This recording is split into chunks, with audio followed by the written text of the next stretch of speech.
Omega tended the Alpha King's wounds with steady hands, and by dawn 100 wolves ringed her home. Hello everyone. Before we begin today's story, I have a small favor to ask. Please hit subscribe and turn on the notification bell so you never miss our channel's new videos. It's quick, free, and the best way to support us in bringing you more dramatic stories. Your support means the world to us. Where are you watching from? Drop your city or country in the comments below. Thank you very much. Now, let's return to our main character. Elena Moore lived at the edge of the timber line where the county road thinned into gravel and the woods breathed closer with every step. A place where nights arrived early and stayed late, where silence had weight and the moon decided who was seen and who was forgotten. She was an Omega, the kind people spoke about softly or not at all, the kind who learned early to keep her head down and her hands busy, because hands that worked were hands people tolerated. The cabin she rented leaned a little to the west, no bigger than 800 square feet, warmed by a wood stove that crackled like it knew her name. And tonight the air smelled of rain and pine sap, cool enough to raise goosebumps along her forearms as she carried water from the pump.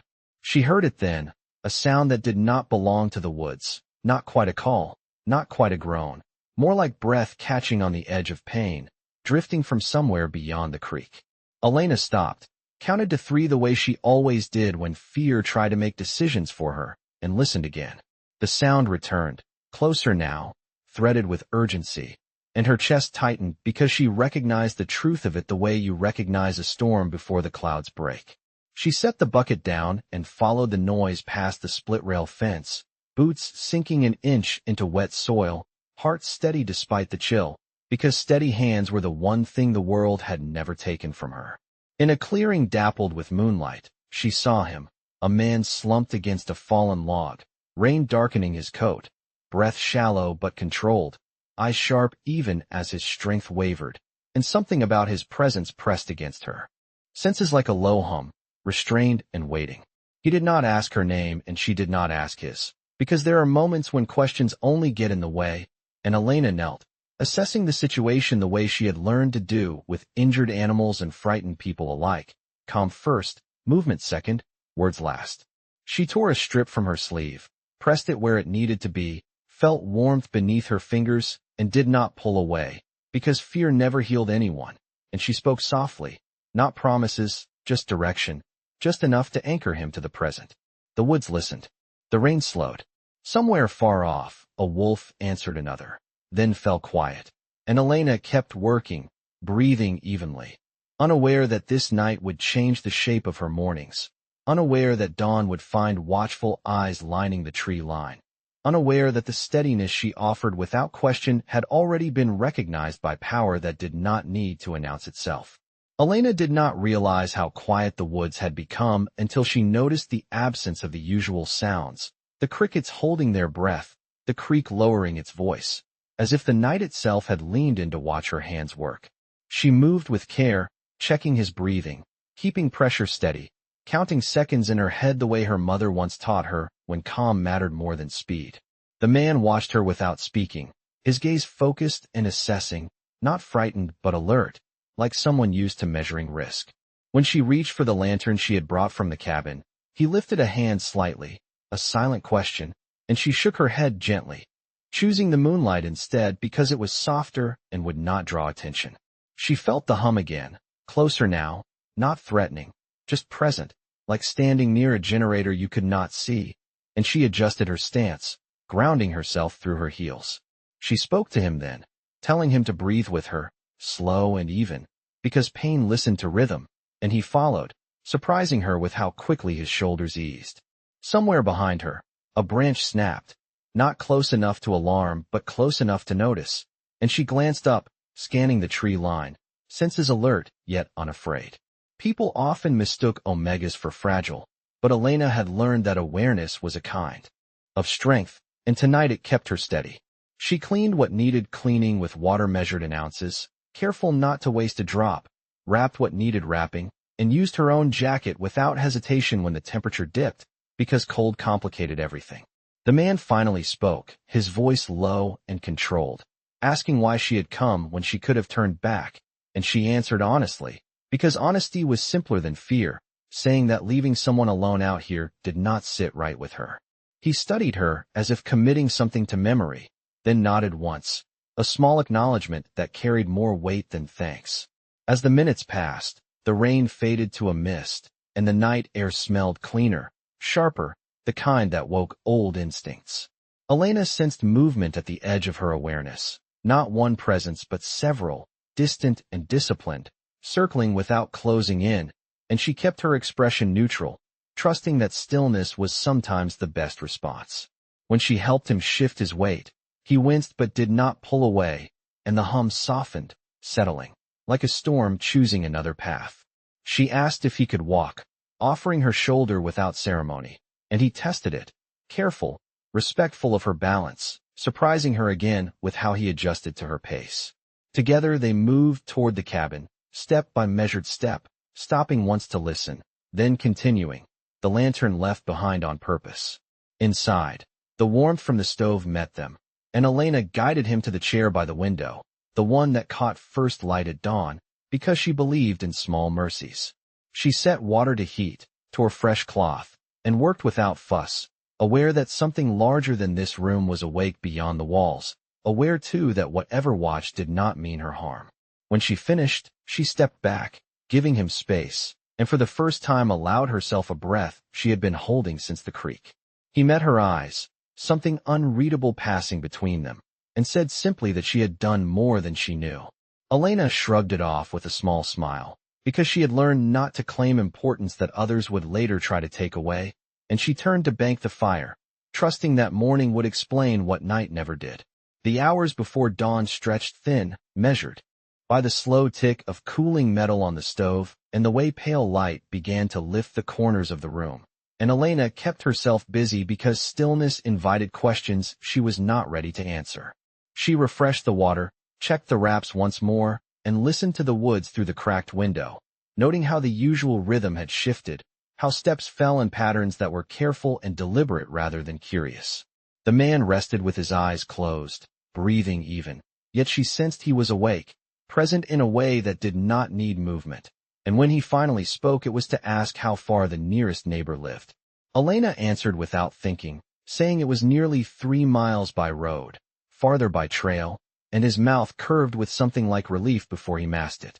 He told her the morning would bring attention, not danger, but attention had its own weight, and she accepted that without asking why because the truth of it rang clear. Outside, the sky shifted from ink to slate, and the air carried the clean bite that came with first light, and Elena felt the hum again, broader now, steadier, like a promise being kept at a distance. She stepped onto the porch with a mug warming her palms and counted shapes at the edge of the trees, not eyes, not faces, just the sense of presence arranged with intent, and she held herself upright because she had learned that fear traveled fastest when you fed it. The man joined her, moving more easily than before, pausing at the threshold as if weighing a decision, and he said her name carefully, as if it mattered that he said it right. He told her he would not stay past sunrise, not because he did not want to, but because staying would place a target she did not deserve, and she surprised herself by nodding, because she had spent a lifetime learning when to let go. He thanked her then, not with praise, but with respect, saying that steady hands were rare and steadier hearts rarer still, and the words settled between them without asking for anything in return. As the light strengthened, the woods answered it, birds testing notes, the creek lifting its voice, and the shapes withdrew a few yards as if acknowledging a boundary. Elena watched him go, with no ceremony, just a shared look that carried understanding rather than promise. And when he disappeared among the trees, the hum did not vanish. It simply changed, resolving into something watchful and patient. She returned inside, tidied the chair by the window, and set the mug to soak, grounding herself in the familiar because the unfamiliar had a way of demanding attention later. By the time the sun cleared the ridge, she sensed movement again, closer now, but not intrusive, and she stepped outside to find the clearing altered not by threat, but by order, a quiet ring of presence that respected the space around her home. No one crossed the fence line. No sound broke the morning, and Elena stood with her shoulders back, understanding without explanation that whatever had been set in motion was not hers to manage, only to accept. She breathed in the cool air, tasted pine and rain, and felt something settle in her chest. Not fear, not pride, but the calm that came when the world finally acknowledged what she had always known. That care given freely carried a power all its own. Morning settled into a careful normal that felt borrowed rather than owned, and Elena moved through it with the same deliberate calm she used when the world watched too closely. She checked the fence, not because it had been touched, but because routine steadied her thoughts, then swept the porch and noted how the ring of presence remained respectful, a quiet perimeter that shifted when she moved but never pressed in.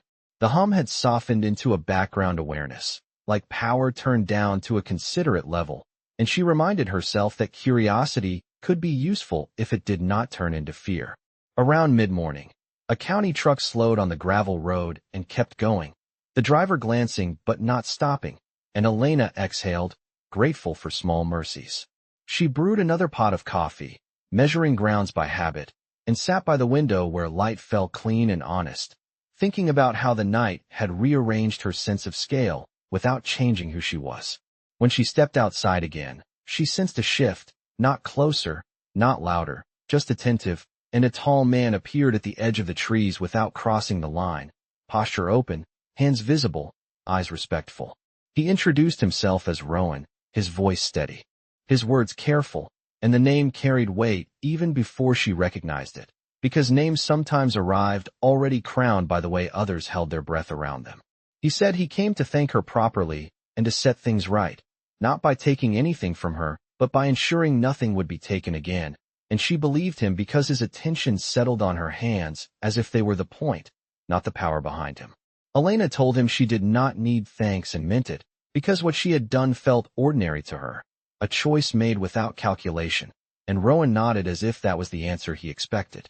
He explained without spectacle that the wolves around her home were there to honor a boundary, not to claim it, that their presence would fade with time, and that if she wished it sooner, he would see it done. She considered this, weighing the comfort of protection against the comfort of quiet, and chose quiet, asking only that the woods return to themselves. Rowan accepted her choice immediately, signaling with a subtle motion that required no words, and she watched the ring loosen, distance increasing like a respectful bow. He asked if she feared what others might say, and Elena smiled a little, because fear of talk had never protected anyone, saying that people would say what they always did, and she would still wake up to the same sun. Rowan regarded her then with something like admiration held in check, acknowledging that strength did not always announce itself, and he told her that the land remembered kindness longer than titles did. Before he left, he placed a small marker by the fence, unobtrusive and plain, explaining it would keep the curious away without drawing attention, and she accepted because it respected her space. As he stepped back into the trees, the hum eased further, and Elena felt the day resume its proper rhythm, birds busy again, the creek talking to itself. She spent the afternoon tending her garden and repairing a loose hinge, grounding herself in work that left clear results, and when evening came the woods stood as they always had, familiar and close. Elena washed her hands at the pump and watched the light fade, knowing that the night would be quieter than the last, and that whatever had changed did not require her permission to remain true. She closed the door with an unhurried hand, trusting that care given freely had found its answer, and that answers, when they mattered, had a way of standing watch without being asked. Days passed with a patience that felt intentional, and Elena noticed how the woods adjusted to her routines as if learning them, giving her space when she needed it and offering quiet company when she did not. The marker by the fence did its work without calling attention to itself, and the curious kept their distance, though word traveled the way it always did, through glances at the market and pauses in conversation that stretched a second too long. Elena answered questions with the same calm she used for weather, saying she had helped someone who needed it, and that the woods had been lively lately, and she let people decide what they would believe. At night, the hum returned faintly, not demanding, more like a reminder, and she slept well because her days were full and her conscience clear. One afternoon, a storm gathered without hurry, clouds stacking like shelves, and Elena secured the windows and brought in the last of the tools, sensing a shift that was not weather alone.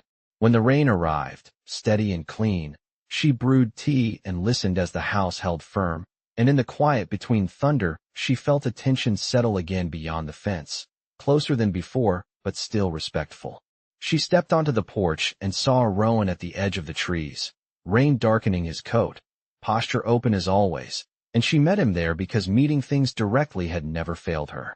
He told her that not everyone welcomed restraint, that some tested boundaries to see if they were real, and that he had come to warn her without alarming her, because alarm created the very trouble it feared.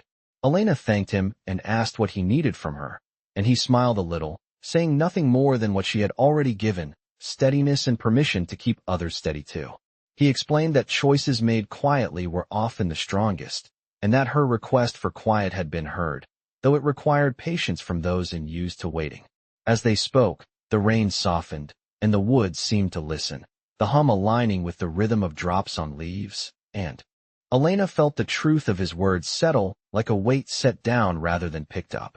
She told Rowan that she did not want special standing or attention, that she wanted her life to remain her own, measured in ordinary things, and he agreed without hesitation, promising that ordinary would be protected because it mattered. When he left, the storm moved on, and the air cleared to that bright calm that followed hard rain, and Elena returned inside to dry the porch boards and reset the day. That evening, as the sun slipped behind the ridge, she sensed movement again, not as a ring this time, but as a passing current, presence flowing along the tree-line and away, like a river choosing its course. Elena breathed out slowly, trusting that tension did not always mean danger. Sometimes it meant change finishing its work. She sat at the table and wrote a short list for the week: groceries, repairs, seeds to order, grounding herself in plans that fit her hands. And when darkness settled, the hum faded to near nothing. Before sleep, she stood by the window and looked out at the familiar shapes, understanding that protection did not have to be loud to be real, and that restraint, when chosen, carried its own authority. She turned out the light with a steady hand, knowing that whatever tested boundaries would find them firm but fair, and that the quiet she had asked for was learning how to stay. The following morning arrived clear and cool, the kind of day that made distance feel honest, and Elena sensed before she saw it that something had settled into place beyond the fence, not pressing, not watching, simply present in a way that suggested agreement. She went about her chores with the same unhurried rhythm, stacking firewood, checking the latch on the shed, measuring feed, and noticed how the woods no longer leaned in with curiosity, but stood back as if recognizing a line that had been drawn and accepted. Near noon, Rowan returned, alone this time, approaching along the path rather than from the trees, boots crunching on gravel, posture relaxed yet attentive, and Elena met him halfway, because that felt right.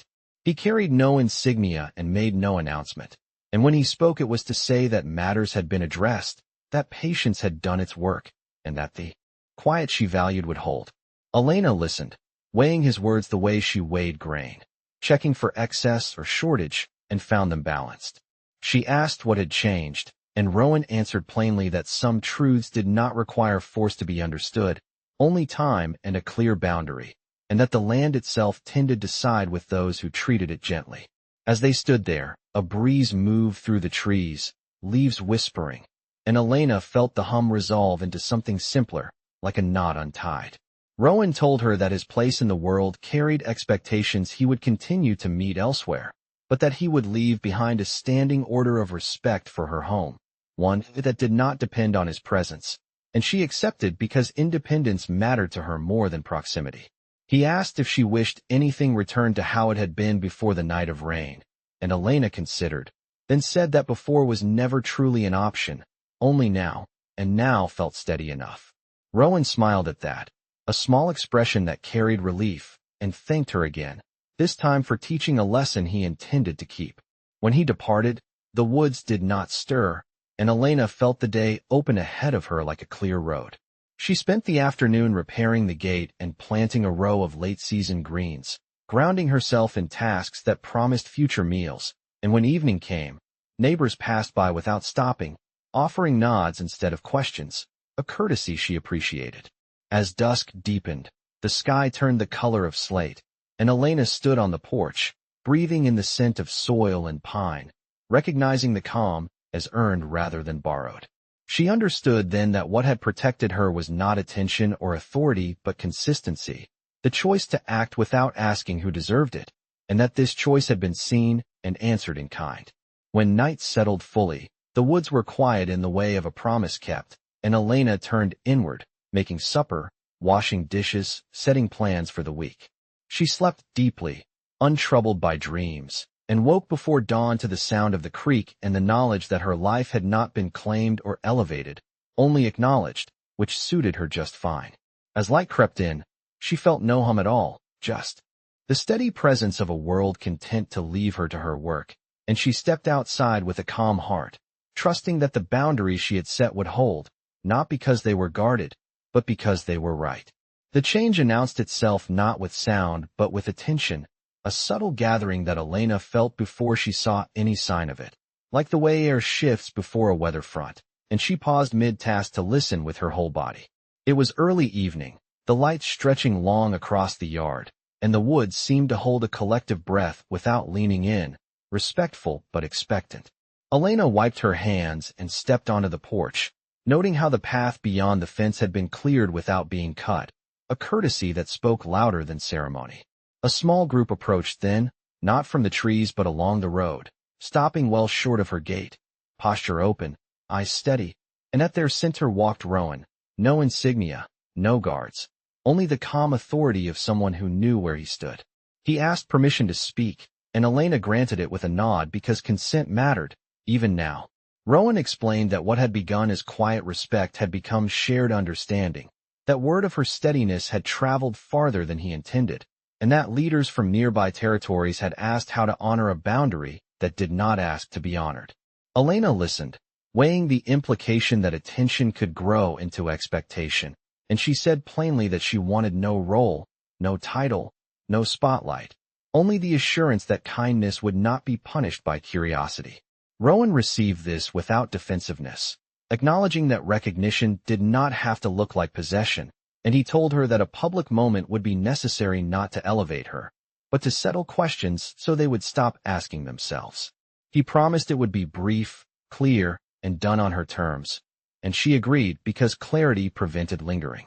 As dusk deepened, a respectful crowd gathered at the far edge of the clearing, spaced evenly, voices low, no one crossing the fence, and Elena stood with her shoulders back, feeling neither small nor grand, just present.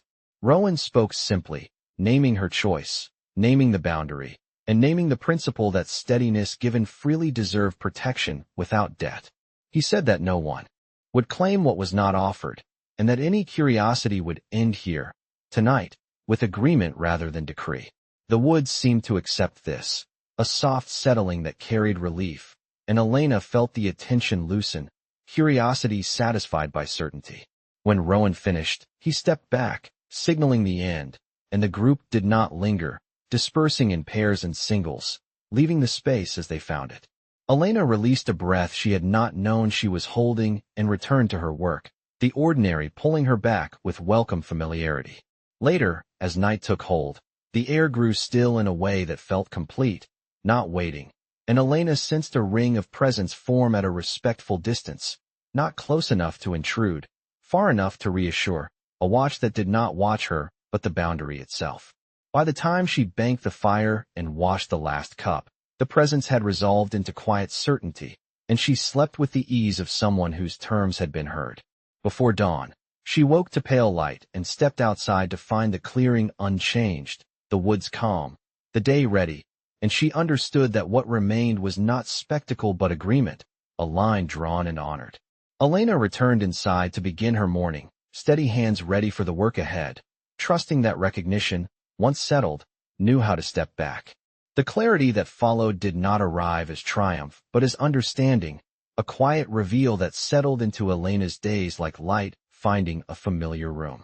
She noticed how the woods resumed their ordinary conversations, how paths remained paths and not invitations, and how the absence of pressure made space for truth to surface without being forced.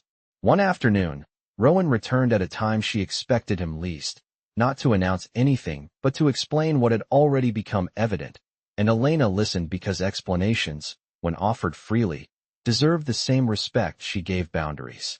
He told her that the night she tended a stranger had been discussed in halls far from her home, not with spectacle, but with careful language, and that what mattered was not who he was, but what she had done when she did not know.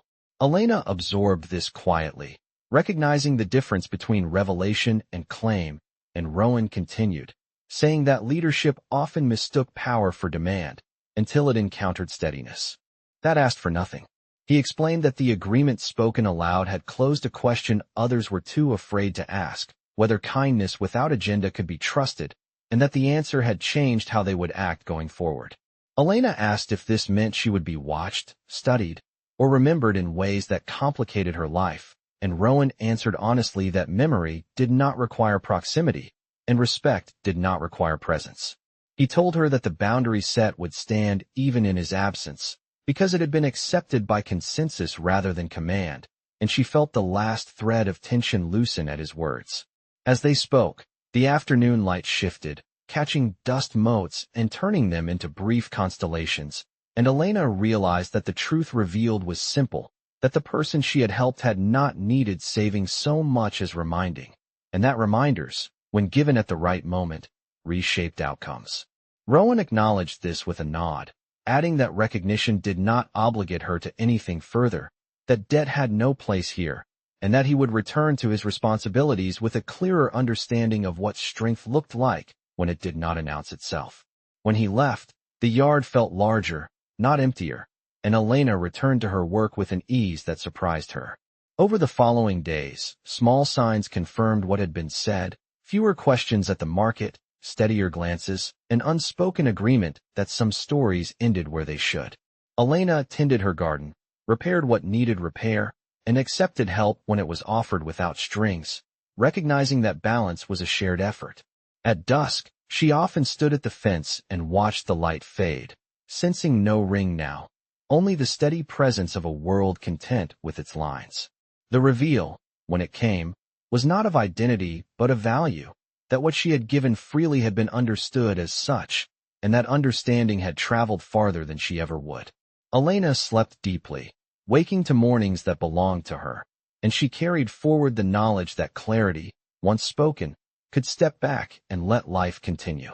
In that continuation, she found what she had always sought, not elevation or reward, but the quiet certainty that doing what was right had been enough, and that enough had changed more than she would ever need to see.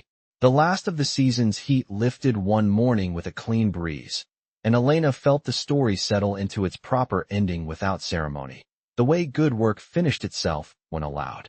She rose early, opened the windows, and let the day move through the house, noting how nothing pressed at the edges anymore, no attention waiting to be fed, only the ordinary promise of tasks done well.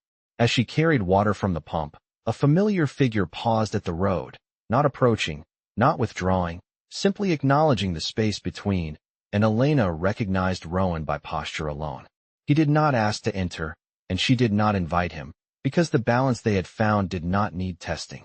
He spoke from where he stood, voice steady, saying that his responsibilities would carry him far for a time, and that he wished her a life uninterrupted.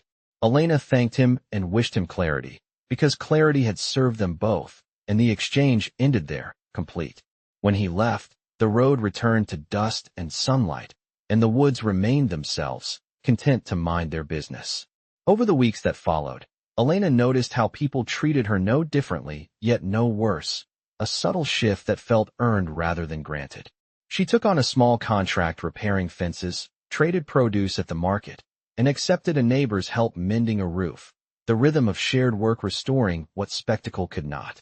At night, she slept with the windows open, listening to owls and wind, aware of nothing watching, which felt like the truest protection. One evening, as the moon rose pale and practical, Elena stood at the fence and considered how little had been asked of her and how much had been answered, understanding at last that destiny did not always arrive as a claim or a crown, but sometimes as an agreement to leave things right where they were.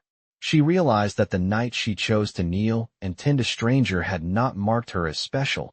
It had simply revealed what she already practiced: steadiness under pressure, kindness without audience, boundaries held without force. That revelation had traveled and done its work, and now it stepped back, allowing life to continue without needing her to witness the results. Elena returned inside, set bread to rise, and wrote a list for the next week, ordinary plans that mattered because they were hers. As she moved through the house, light followed her, not dramatic, just sufficient, and she felt no need to look beyond the window for signs. The world had answered, and in answering, it had learned to keep its distance. Elena closed the door at dusk with a calm hand, trusting that respect, once given room, knew how to stand watch quietly, and that love, when it arrived without demand, did not require guarding. She sat by the window as night settled, breathing evenly, content in the knowledge that true strength had revealed itself exactly where it belonged, in the steady hands that had never asked to be seen.